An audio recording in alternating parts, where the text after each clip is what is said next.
Halo, assalamualaikum, welcome back to my channel. Di video kali ini aku akan ngebahas tentang bagaimana cara menghangatkan ASI yang benar. Ini sebenarnya terinspirasi sih karena ternyata konten aku tentang bagaimana cara membuat ASI tumpah ruah melimpah itu mendapatkan respon yang positif. Banyak banget DM yang masuk ke Instagram aku juga. Ternyata kita masih banyak di antara teman-teman aku dan bahkan aku sendiri juga, kita itu sering kali salah cara menghangatkan ASI.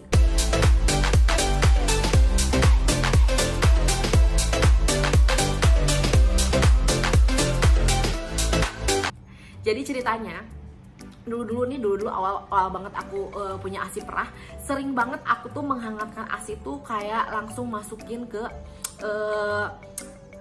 air yang sudah mendidih untuk memanaskan, baik itu ASInya dalam keadaan beku maupun ASInya dalam keadaan dingin, cair dingin gitu. Nah ternyata itu tuh bisa menurunkan kualitas lemak ASI dan itu tuh nggak bagus buat bayi. Jadi bayi tuh kenyang tapi nggak dapat nutrisinya, sayang banget kan gitu. Makanya di sini aku akan membuat tips atau info bagaimana cara menghangatkan ASI perah yang benar. Check it out. Nah, tapi sebelum kita membahas, ada baiknya aku sedikit menjelaskan tentang berapa lama ASI itu bisa bertahan di udara luar gitu. Jadi yang pertama, kalau misalnya teman-teman menyimpan ASI di suhu ruangan sekitar suhu 25 sampai 26 derajat Celcius, berarti ASI itu bisa bertahan 4 sampai 8 jam sejak ASI itu dikeluarkan dari payudara kita untuk diminum oleh bayinya. Nah, kalau misalnya ASI perah itu dimasukkan ke dalam kulkas, tapi kulkasnya itu berada di bagian depan, artinya di pintu kulkasnya, itu tuh bisa bertahan sekitar 24 jam aja. Jadi lebih daripada 24 jam, ASI itu bisa basi dan tidak layak untuk dikonsumsi oleh bayi. Nah, kalau misalnya teman-teman menyimpan ASI perahnya itu di bagian belakang kulkas, yang mana udaranya itu lebih dingin daripada di bagian belakang, itu biasanya bisa bertahan 4 sampai 5 hari. Nah, kalau teman-teman punya kulkas yang satu pintu nih, terus ASI perahnya disimpan di bagian freezernya, yang mana pintu kulkasnya sering dibuka tutup untuk mengambil makanan, daging, seperti itu ASInya meskipun dalam keadaan beku hanya bisa bertahan sekitar 1 bulan aja. Nah, kalau misalnya kebetulan teman-teman punya kulkas 2 pintu dan ASI perahnya disimpan di bagian freezer tapi di bagian pintunya, itu bisa bertahan sekitar 1 sampai 2 bulan. Kalau disimpan di bagian chiller itu ada di bagian bawah kompartemen freezer. Nah, itu bisa bertahan sekitar 2 minggu gitu. Nah, kalau misalnya disimpan teman-teman punya kulkas 2 pintu nih, terus disimpannya di dalam freezer yang tertutup dan jarang dibuka tutup untuk mengambil makanan, itu bisa bertahan 3 sampai 6 bulan. Wow, ada yang lebih lama lagi? Ada ternyata. Jadi kalau misalnya teman-teman punya freezer khusus namanya deep freezer, yang mana itu benar-benar bukan kulkas gitu ya, benar-benar itu tempat penyimpanan daging-daging beku di situ misalnya, yang hanya dibuka sekali-kali aja dan tidak dicampur dengan makanan lain, khusus buat ASI aja, itu bisa bertahan sampai 12 bulan.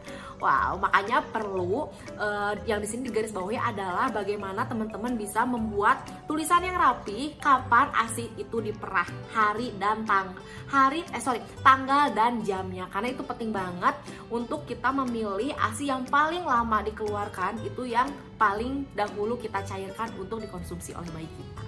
Oke, cara pertama untuk menghangatkan ASI adalah mencairkannya di kulkas. Jadi teman-teman bisa mengeluarkan ASI beku yang ada di freezer, disimpan, dipindahkan penyimpanannya di bagian depan kulkas semalaman sehingga dia akan mencair secara alami. Perlu diketahui kalau misalnya teman-teman sudah mencairkan ASI beku, itu nggak boleh dibekukan lagi karena kandungan lemak dan nutrisinya udah berkurang jauh. Jadi kalau misalnya sudah dicairkan dari yang beku, ya sesegera mungkin harus segera dikonsumsi oleh bayinya. Dan yang perlu diketahui adalah bayi itu lebih tahan untuk mengkonsumsi ASI yang dingin dibandingkan yang terlalu hangat cenderung panas, karena itu akan membuat lidah bayi terbakar. Namun jika ternyata setelah semalaman ASINya sudah cair tapi tidak segera dikonsumsi, maka teman-teman bisa menyimpan ASI cair yang dingin itu kembali ke kulkas bagian belakang, dan itu bisa bertahan selama 5 hari sebelum ASI itu menjadi basi. Cara yang kedua adalah dengan mengaliri ASI beku tersebut dengan air yang mengalir. Jadi air yang mengalir dari keran. Ini berlaku jika teman-teman punya water heater, jadi kerannya itu punya fasilitas air panas. Nah, cuman yang pertama perlu diperhatikan adalah jangan langsung mengaliri ASI beku tersebut dengan air yang panas. Jadi ASI beku tersebut harus dialiri oleh air dingin dulu 1-2 menit sampai mencair. Kemudian baru teman-teman bisa menaikkan suhunya menjadi air hangat. Jadi ASI yang sudah mencair itu dialiri oleh air hangat sampai suhunya berubah menjadi suhu ruangan. Nah, setelah itu baru deh teman-teman bisa menaikkan lagi suhu di air kerannya itu menjadi suhu air panas. Jadi lama-lama asipnya itu akan berubah menjadi hangat.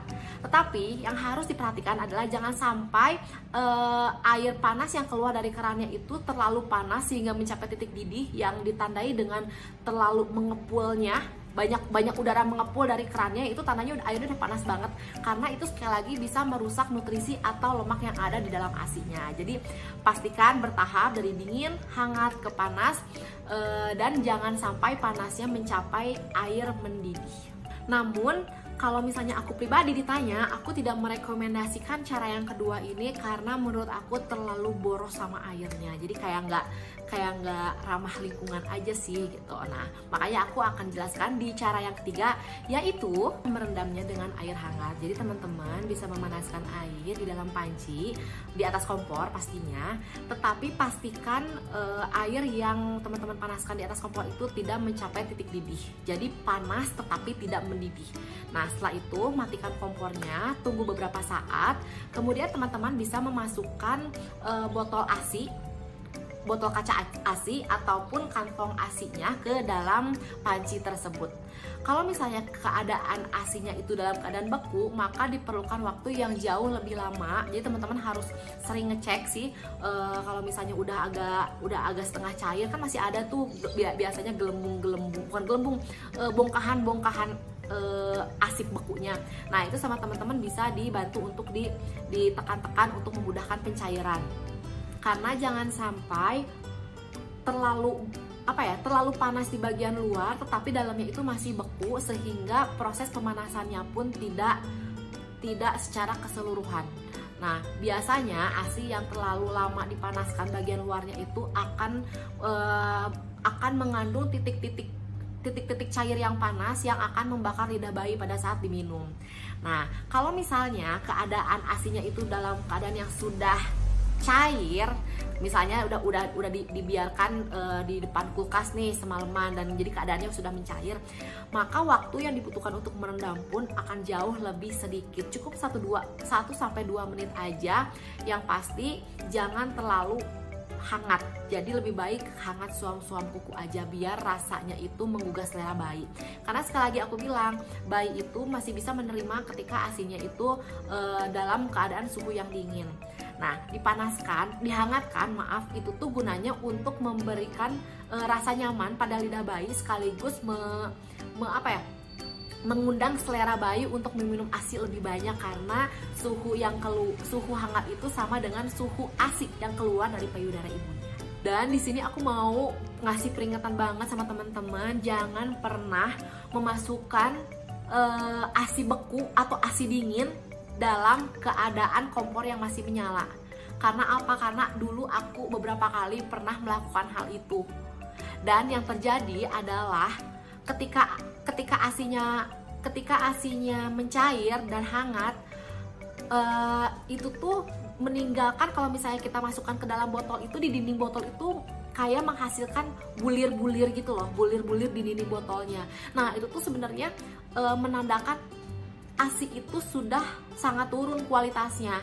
Jadi lemaknya udah nggak ada, nutrisinya udah nggak ada, yang mana bayinya jadi kenyang tapi nggak ada lemak yang masuk gitu, dan sayang banget kan kalau misalnya seperti itu. Jadi aku ngerasa nyesel banget sih kenapa dulu aku sempat melakukan hal itu, meskipun tidak terlalu lama karena aku udah jadi tahu nih, oh seharusnya nggak boleh loh seperti itu.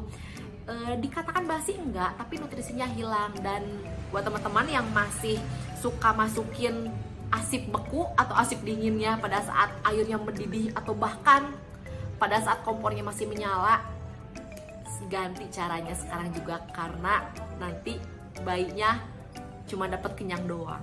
Teknik yang keempat adalah menggunakan alat bantu. Jadi ini adalah teknik yang paling banyak digunakan orang-orang sekarang karena lebih praktis aja sih. Jadi penghangat botol itu atau yang sering kita sebut dengan steamer itu tuh banyak macamnya. Biasanya dikenal dengan 2 tipe. Yang pertama adalah dengan menggunakan teknik uap.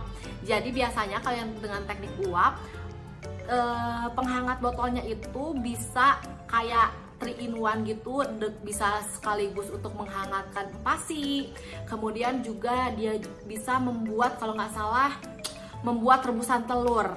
Nah, jadi cara kerjanya itu dia memiliki kompartemen yang berbeda di mana kita bisa mengisi airnya.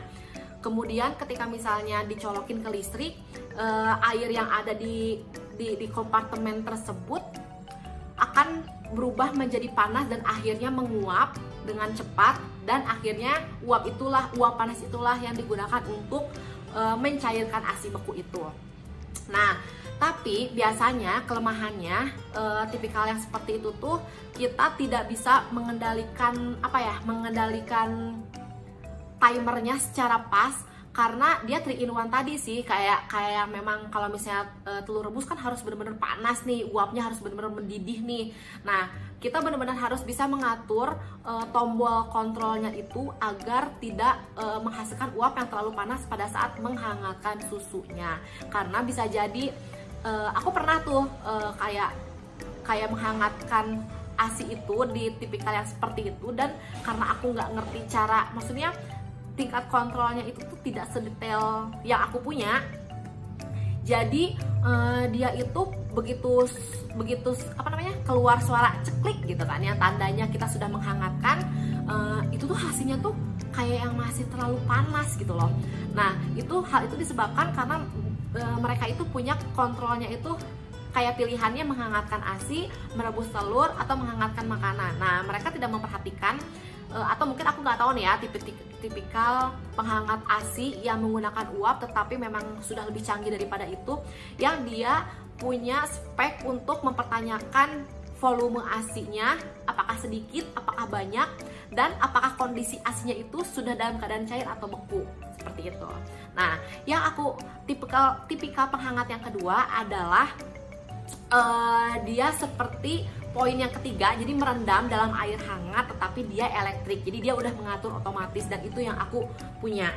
Di sini aku kalau misalnya ini sebenarnya nggak niat review sih.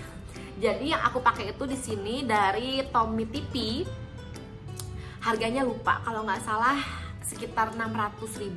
Nah, di sini dia ada tombol yang aku suka dari Tommy TV ini. Dia itu kan nanti kita kasih air di sini, dikasih air. Di sini ini ada tombol power off on-nya. Kemudian yang aku suka di sini dia ini ada tombol-tombol pengaturnya, yang mana di sini tuh kayak dia itu nih. Dia itu di sini pilihan apakah ASI ini dalam keadaan suhu ruangan, dingin atau beku. Kemudian di sini juga kalau tombol yang tengah ini, nah tombol yang tengah ini tuh dia akan mempertanyakan tempat ASI-nya, apakah ini dalam botol plastik, botol kaca, atau plastik gitu pas kantong ASI. Terus kalau yang di sini dia mempertanyakan volumenya. Apakah volumenya sekitar berapa ini ya? Di bawah 100 ml, di bawah 200 ml, dan di atas 200 ml. Karena secara logika ASI beku sama ASI yang cair meskipun sama-sama dingin itu pasti butuh waktu yang berbeda untuk menghangatkannya.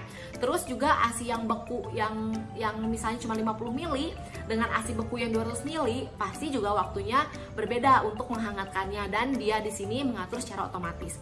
Makanya ketika teman-teman membeli steamer, teman-teman benar-benar harus bisa pastiin membaca dulu buku petunjuknya, karena setiap alat steamer itu punya spesifikasi dan cara kerjanya masing-masing. Jadi jangan sampai terlalu panas pada saat menghangatkan susu bayinya. Nah, sekian dulu info dari aku gimana caranya menghangatkan ASI yang benar. Nah, gimana nih di antara teman-teman semuanya, apakah sudah melakukan penghangatan ASI secara baik?